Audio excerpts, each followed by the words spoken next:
तो इमाम ज़ैनुल आबिदीन को एक शख्स ने देखा, दुआ फरमा रहे हैं और दुआ में ये कलिमात बार बार पढ़ रहे हैं, बार बार दोहराते हैं, पलट पलट के पढ़ते हैं, लपक लपक के पढ़ते हैं, झुक झुक के पढ़ते हैं।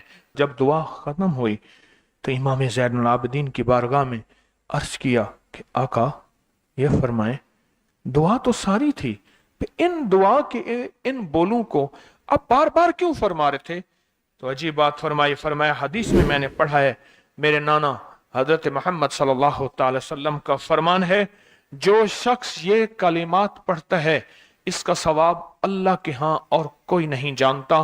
फरमाया गौर से सुनिएगा, ये सारा सवाब मैं सारा का सारा अपने नाना की बारगाह में भेज रहा हूं, अपने अब्बा की बारगाह में भेज रहा हूं, हजरत अली इनके अब्बा थे, अब्बा की बारगाह में भेज रहा हूं, ये सारा का सारा फरिश्तों की बारगाह में भेज रहा हूं और उनकी खिदमत में भेज के कहता हूं कि मेरे लिए दुआ फरमाए। और फरमाए जब भी मुझे कोई मुश्किल होती है, किसी की कोई मुश्किल होती है, मैं ये पढ़ता हूं, मेरी मुश्किल टल जाती है। और मैं आज सुबह एक साइल आया था, मजबूर बेकरार था, परेशान था, आज मैं उसके लिए पढ़ रहा हूं और इंशाल्लाह शाम से पहले उसकी मुश्किल टल जाएगी।